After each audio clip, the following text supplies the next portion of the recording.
Hello and welcome to the Officio Spotlight podcast. My name is Simon Lipscomb and thank you very much for listening. You will have seen from previous podcasts and things we put out on LinkedIn, we've been asking people for feedback and comments on things they'd like to see or hear about covered in the podcast. And one of the things lots of people have said is they'd love to hear more about supply chain and procurement issues in other countries and other parts of the world. So we're delighted today to be joined by Elizabeth Amuli. So Elizabeth works for the Business for Health Solutions, and they are a not-for-profit organisation that work predominantly in Africa to strengthen healthcare systems and improve healthcare access. And they do this by connecting kind of highly skilled people with companies within Africa to improve better outcomes. So I'm delighted Elizabeth agreed to join us for this conversation. So Elizabeth, welcome and thank you.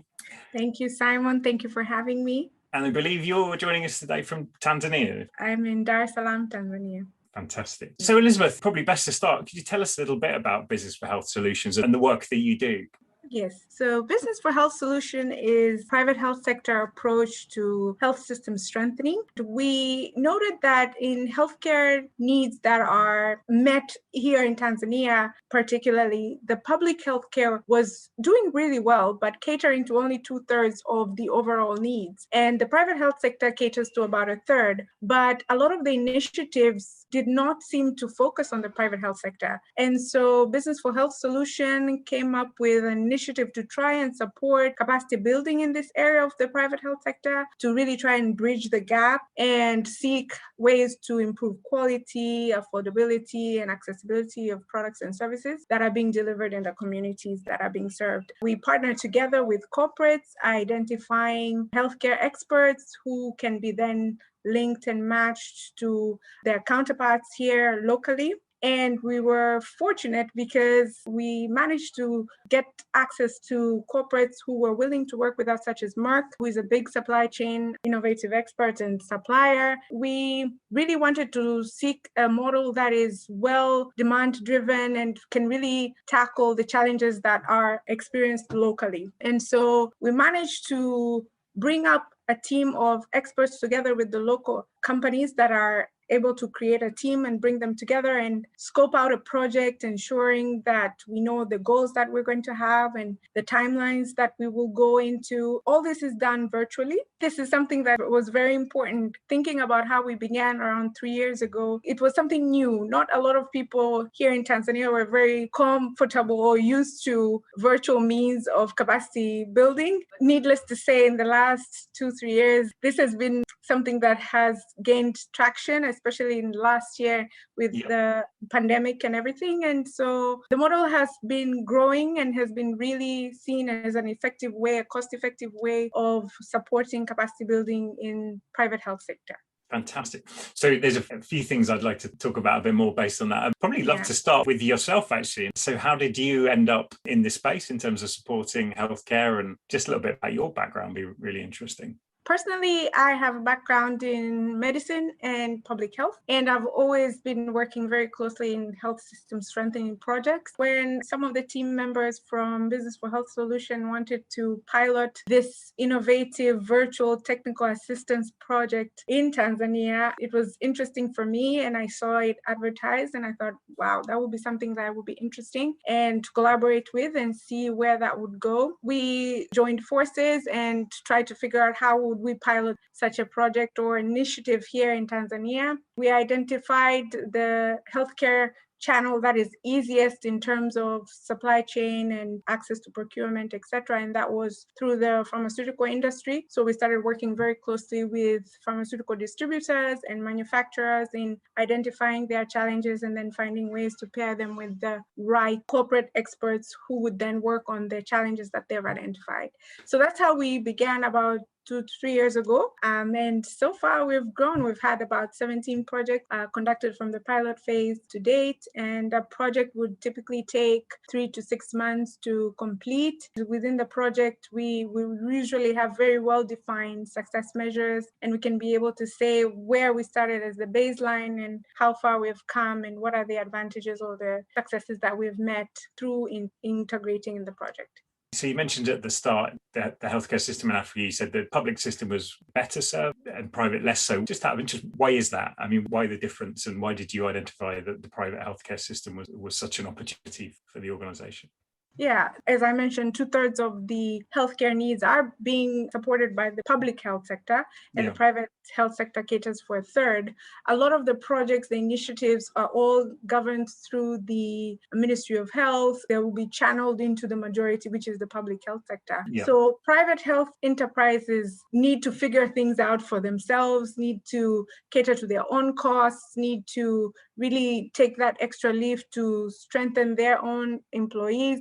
And usually when the cost factor comes in, a lot of people would rather work with the bare minimum. This is always challenging. And this is where now the need to really strengthen that private health sector, which is still catering to a third of the community, came up. That's where the initiative grew from. If you look at the current way we are operating, this is a method that really does not seek to bring cost or too much cost towards the private health sector companies that we're working with. And so in a way, it was an olive branch for them to just find relief compared to a lot of the non-profit projects that are ongoing in the public health sector.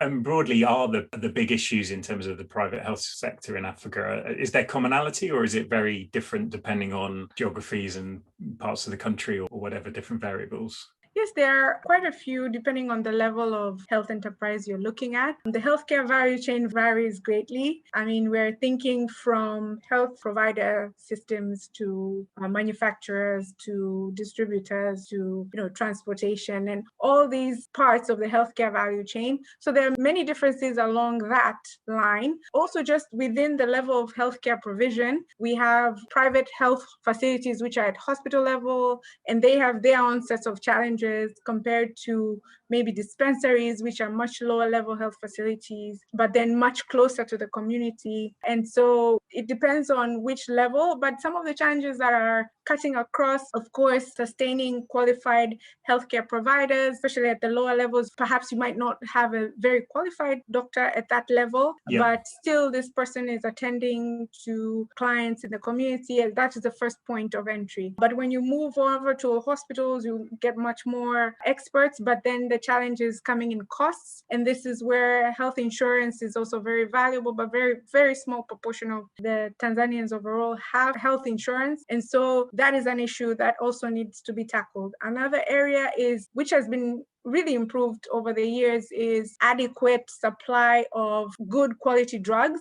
Of course, the services that are being provided to be of high quality. And you would expect in the private health sector for things to be much better, but sometimes because it's in a way less observed and much more neglected than the public health sector, a lot of things can be happening in there which are not appropriate. And so trying to really go in and support this area has really been an eye-opener, even for the local enterprises themselves, who have been doing things, on a daily basis based on what they feel is right, of course, within regulations. But that aspect of quality service was really missing in the equation. And this is what we want to bring to their attention. If you look at your business from this point of view, you might be able to provide better service, but also increase your profit or be able to minimize the cost of loss that you are experiencing just because you just didn't have that good business knowledge or language that you can get by taking support from the global experts who are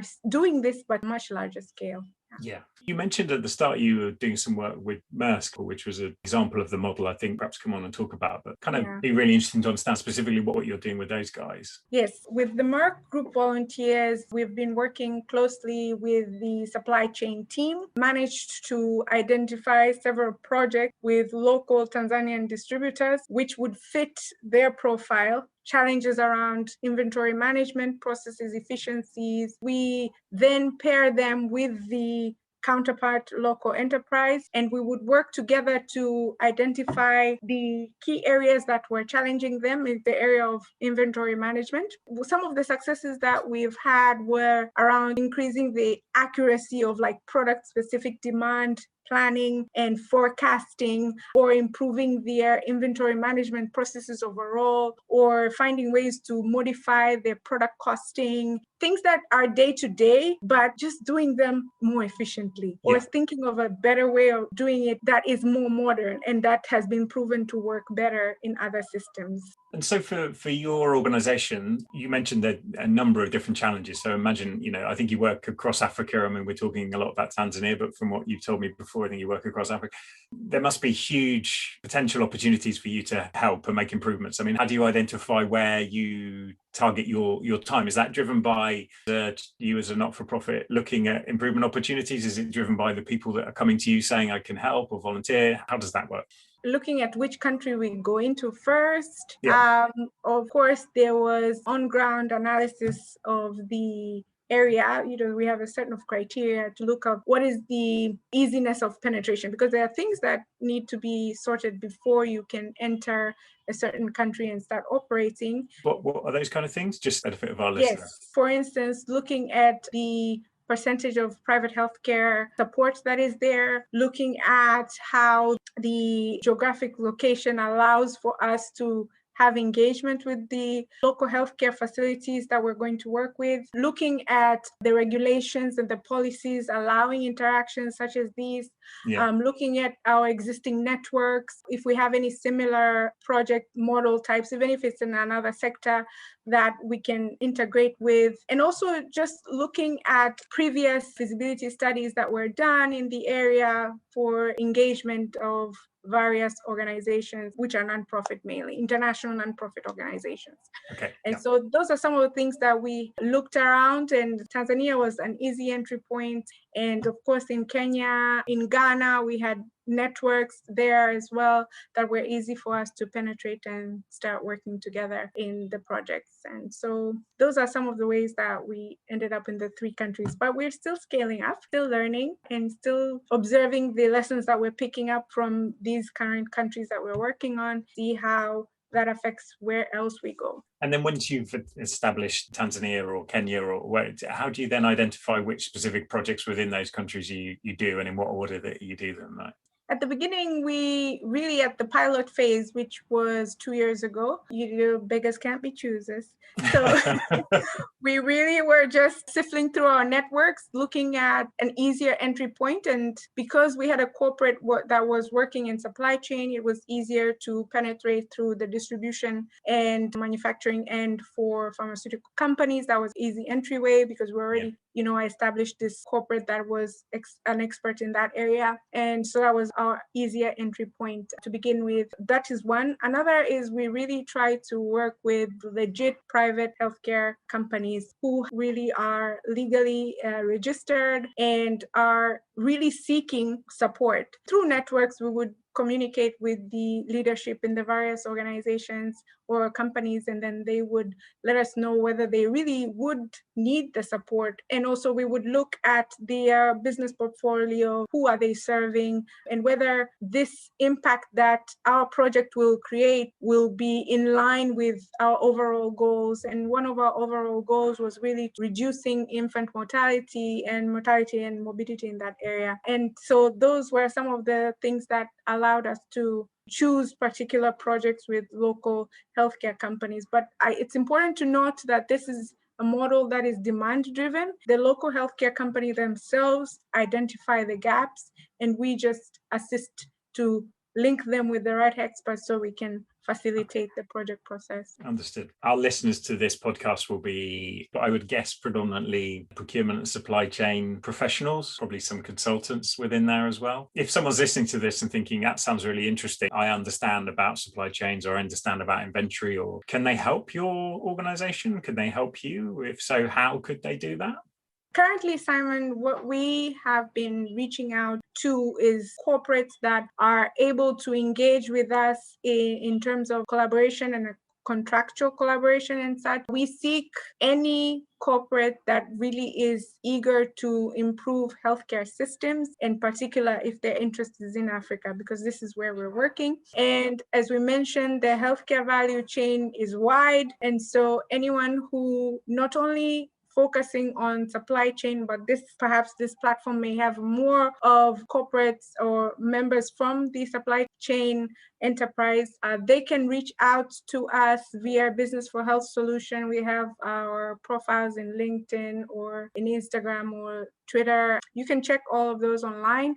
We welcome discussions with corporate. We prefer volunteers to come from corporate engagements so we can have a more sustainable supply of volunteers across time. We usually pair from 2 to 4 corporate volunteers in a team to work in a project. And this helps us to just maximize on the various skills that are needed to tackle a particular challenge in a project. And so that's also important. So the more the merrier. And we hope through the podcast, people can reach out and find us and be willing to collaborate with us. It will be great. When we publish this, we'll definitely put information up there so that people can find you guys. And Elizabeth, how do you feel about the future of healthcare in Africa? Of the occasions we've talked, I've always enjoyed it because it's always a very positive conversation. But what do you think the future looks like? Of course, the future is bright. Good. The future is bright, and just the future of our organization, looking at the trajectory from the pilot phase, where we've been going, how we've been growing, we see really the demand for this kind of capacity building in Africa. And we really are still finding ways to perfect it to make sure that it's really creating the impact that we want to see in the communities that we serve.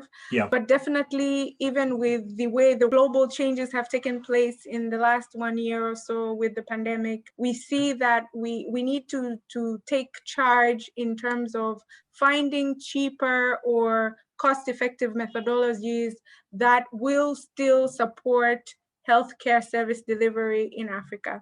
And for us, one of the essence of a quality, affordable, and accessible product or service involves capacity building. And so I see us in the future still reaching out to the world, which is becoming smaller just because of the way things are, and maximizing on that and allowing better healthcare services to be delivered. And I see more people being aware of the challenges that we are facing in Africa, and also creating a chain of events that will influence even the direction of services or of networking and starting up other projects just because of the success that we are demonstrating with what we are doing. So it can only get better from here, Simon.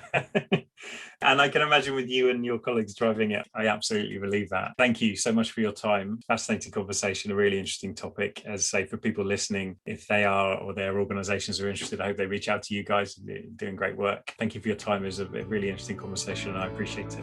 Okay, great. Thank you again.